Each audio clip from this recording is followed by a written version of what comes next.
So in case you didn't know, I was born and raised in the Philippines before I moved to Australia, and from time to time my family and I would fly back just to reunite with old friends and family, as well as see the landmarks and get in touch with our roots. And all of that inspired me to build this Philippine-themed keyboard based off my origins. So the keyboard we'll be using is the DNA65 that I bought off AliExpress. This 65% keyboard cost me $77 and it came along with some gather and clear switches, which are technically like speed switches, so it's really good if you're really into gaming and you're that type of keyboard masher. The keyboard comes with the board itself, some switches, the manual, and a USB-C cable. This keyboard has RGB, it's made of acrylic layering, but it's north-facing LED, so that's something you should be aware of when you're going to be using cherry profile keycaps. So the first thing I did was disassemble the entire keyboard, and this is a quite tedious task as everything is made out of acrylic layering, so you have to remember where each piece goes when you put it all back together. I put a tiny piece of foam that I got off my keycap packaging. And one more thing you need to know is that if you plan to do this, just note that it does get a little bit tight, so you have to be really careful when you're screwing everything back together because you don't want to break anything. You don't want to break the acrylic plates, you don't want to break the PCB or anything in this build, or else you're gonna have a broken keyboard, and you don't want that, do you? Next was putting down the switches, and these are stock switches. There was no lube, there was no film, so there were no modifications done with the switches whatsoever. But I am considering doing so, but there's a small problem when it comes to that.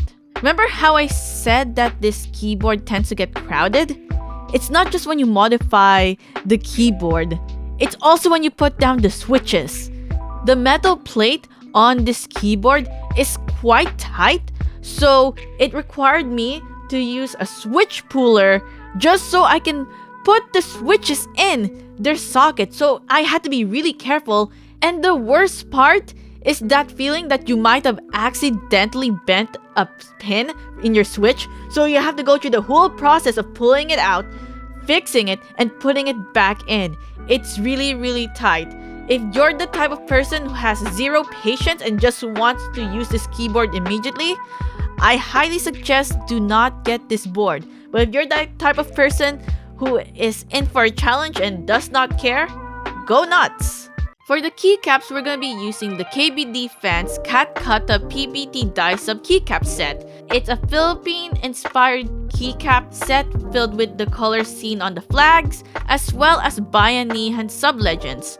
For those who don't know, Bayanihan is pretty much like an ancient writing script in the Philippines before the Latin alphabet.